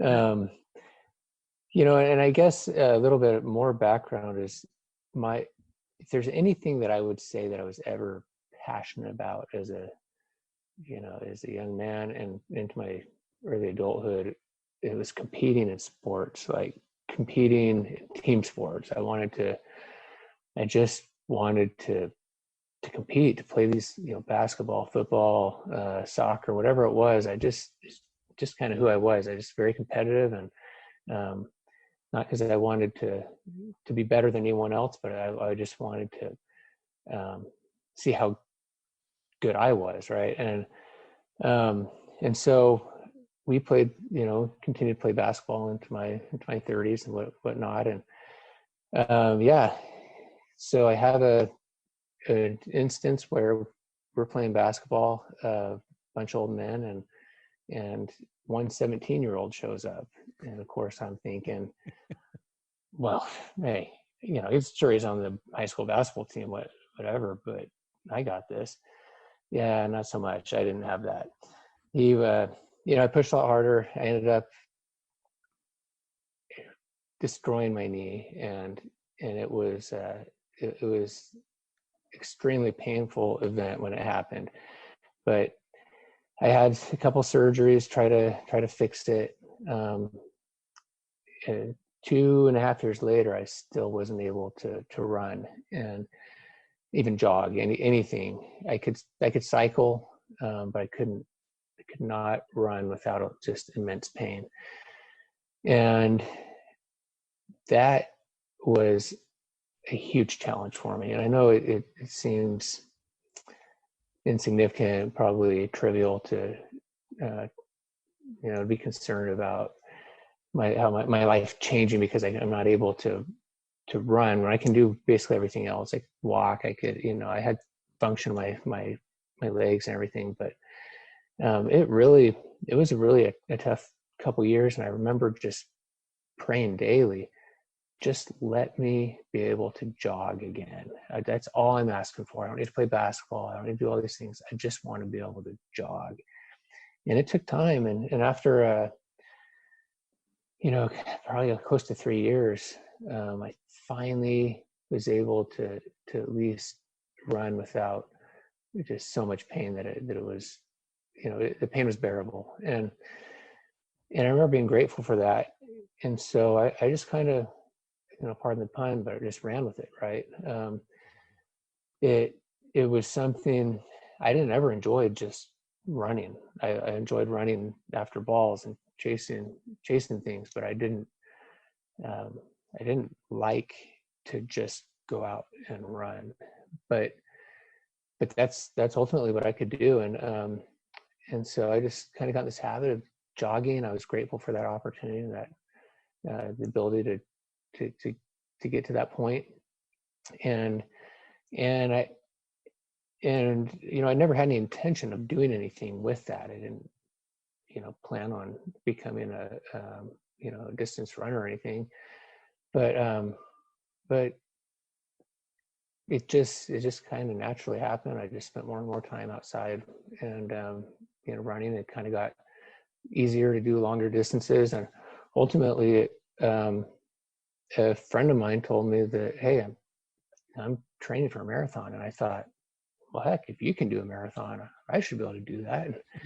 And so I started training, and now I've done a few, and yeah, I was fortunate, excited, I guess, to qualify for the Boston Marathon, mostly because it is something that I never, ever, ever considered even being able to do a marathon, but then to qualify for that just seems so far out of reach.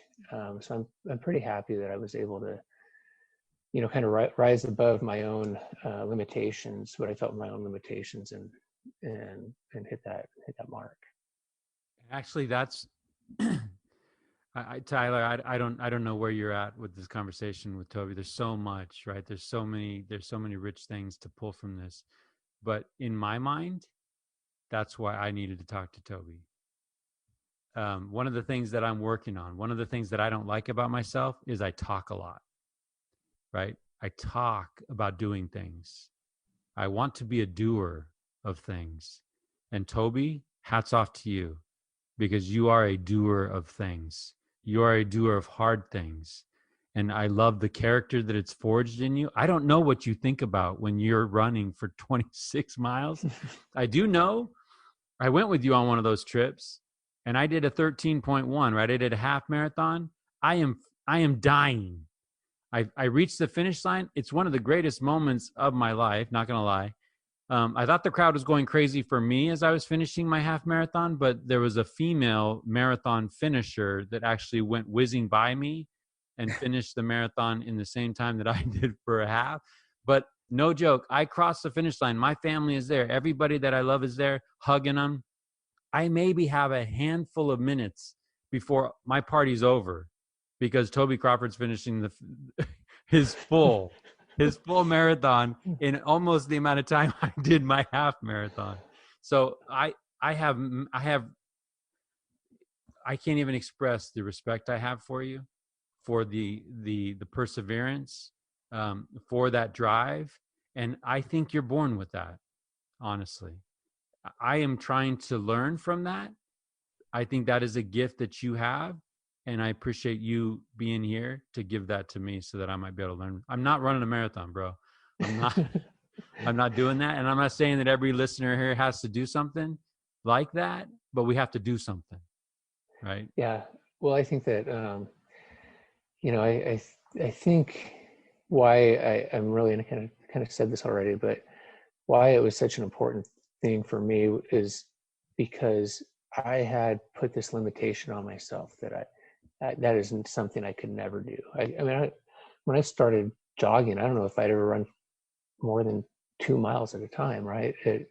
And I remember a friend at work told me that he was mentioning something about running, and oh, sure, you could do a marathon. I was like, there's no way I could ever do that. And he said, look, there was a 76-year-old lady that finished a marathon last weekend, right?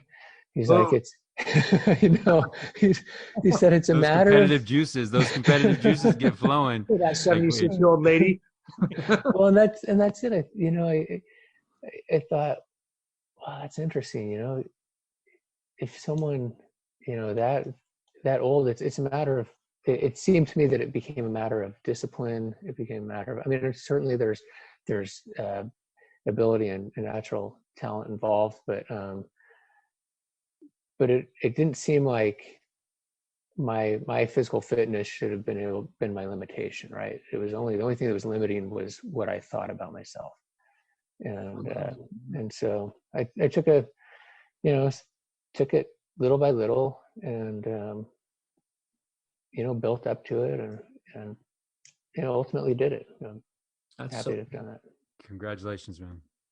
So Toby Crawford, listen, Toby's a legend. He's a legend, right? Oh gosh. He played softball on the night his daughter was born. This guy's a legend. He's got a. No, it went something like this, and he's a legend. He was a great all-star left fielder on our beer league softball. Yeah. But it went something like this: we're taking roll, or he's putting a roster together at the beginning of the game, and he's like, "Is Toby coming?" And we look at each other like, "There's no Toby just had a kid. Like his wife's in the hospital. Cut him some slack. His wife's in the hospital. You're really expecting him to be here?" Boom. Up, man, like a champ. It was like Kurt Gibson coming out of the tunnel. I was like, this guy is my hero. And my first thought was, Toby's going to have to sleep at my house tonight. And I was thinking, that's fine because I could probably learn something. Toby, he's an animal. So it's really my wife that's legendary, right? She's a saint. True. She knows me well. She is Toby legendary Crawford as well. has a football play named after his wife. Hey, I do wonder. Everybody's dealing, right? And you're a great guy. You have a beautiful family. We always talk about everybody looks like they're all put together, right? But we're all dealing. We're all working on things. My question is, how do you deal? What helps you deal, Toby? Well, I wish I had a good answer for that, right? Because ultimately, I think, you just keep moving forward. I don't know that I have the answer to say what helps me get through those things. Looking back, Bob, right? Tyler's friend Bob, last episode. I can do anything for 3 hours. I can do anything for a day. Yeah, and I had a really, really dark time in my life, and it actually coincided with that knee injury I had, having, just all kinds of things thrown at me from all different directions, all different aspects of my life. And, I look back and I said this earlier on the show that, it's where I look back and I see the hand of God in my life kind of pulling me through that. But, I had a lot of times where I get on my bike and I just went, right. And I'm gone, and trying to collect my thoughts and think through it as I'm out there on my bike. In some ways it's kind of motivating because I get done. I'm like, wow, I was pretty fast on that. I guess my anger would drive me or something, but ultimately, the only way that I see myself making it through that was through the people that were around me. And I think a lot of that is, that I try to surround myself with people that make me better. And so there were people that came to my aid, probably had no idea what I was going through, but they were there. And it was really interesting to me that I had two friends that, pretty unlikely friends that ended up kind of certainly knew nothing about what I was going through, but they knew that I think something was off, and they asked me day in and day out, hey, come ride mountain bikes with us, come ride our road bikes with us. And we just talked the whole time. And it was they never tried to give me advice. They never tried to say, here's what you're doing wrong in your life. They were just there. And I think about the scripture in Job where Job is going through just hell. He's got nothing good in his life. And these three friends of his, I think it was three, I could maybe get the story a little bit off, but they hear that he's struggling, and they come from distant lands, and they come and they just sit with him for 7 days. They don't say anything. They just sit with him. They're there with him, and they weep with him. And that's how I've gone through my hard times, for the people that were there with me. And I'm grateful for that.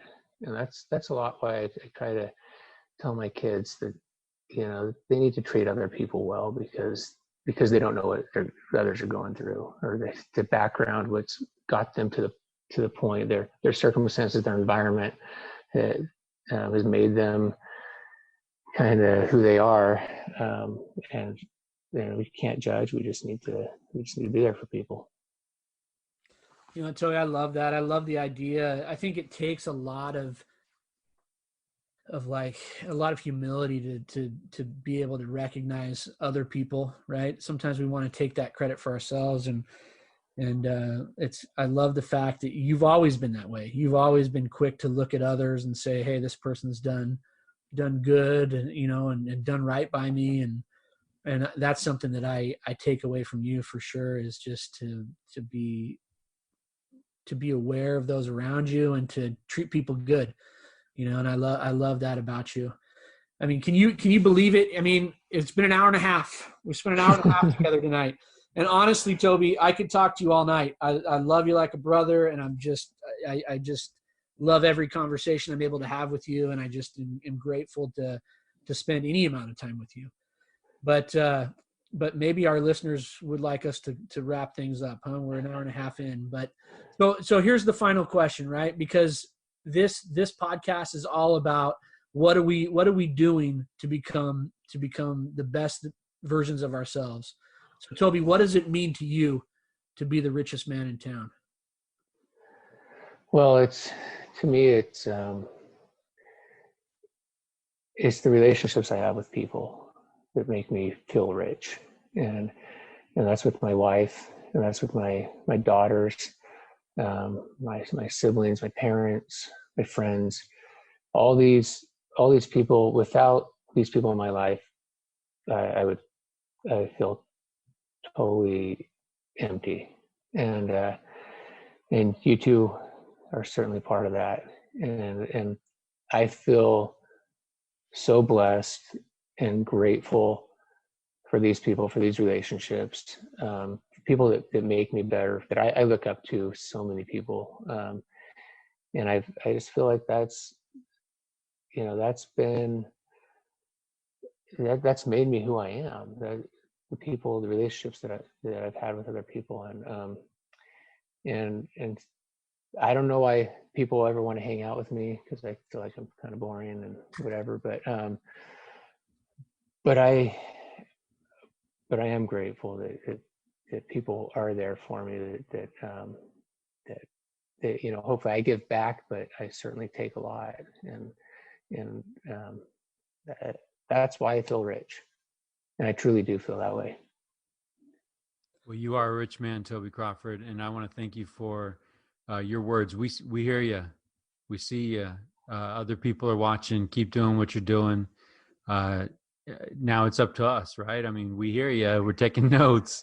Now it's up to us to do something with the things you taught us. So thank you very much for being a guest. You're a friend. You're a friend of the program. Come back. We like Tyler was saying, we could be doing this for hours. So so much to share. I appreciate your friendship. Appreciate the example that you are to others, and it's up to us now to take some things from what you shared with us and do something with it in our lives. Absolutely. And I appreciate the invite to be on this. All right. It's been great. It's been All great. Right. Be good, man. Toby J. Crawford. All right. Love you guys. All right. All right. I'll catch you later. Okay.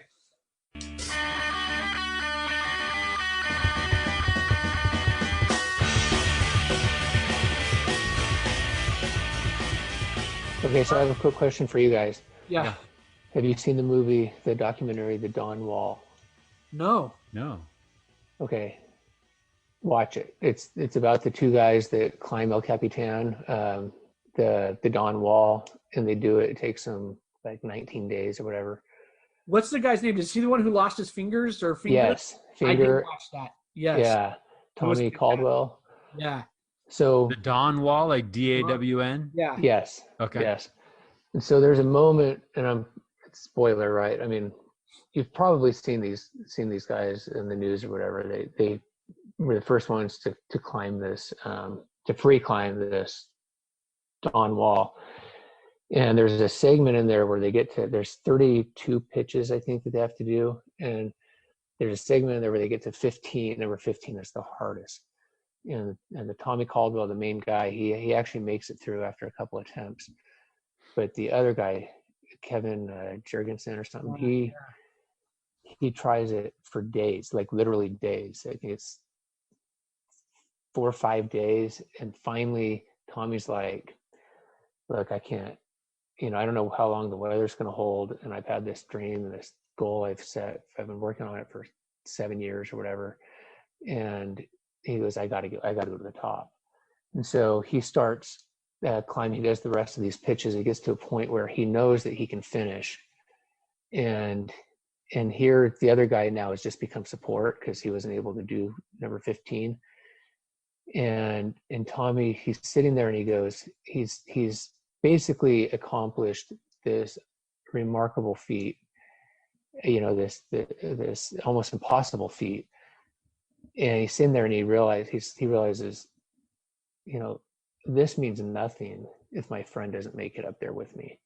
And so he goes back down, they go back and they start over on pitch number 15 until Kevin gets it done. And, I think about that a lot with you guys, that, my life is, the things I accomplish, I feel are pretty meaningless without other people being there with me. And I feel that way. And as I've been, preparing for this and talking to you guys, it reminds me that you guys are those types of friends that I'm grateful. You make my accomplishments more meaningful. So thank you. You make it easy, brother. So listen, on that note, let's figure out how we can all go golfing together again one of these days. Yes. Good idea, Ernie. A toast to my big brother George. the richest man in town.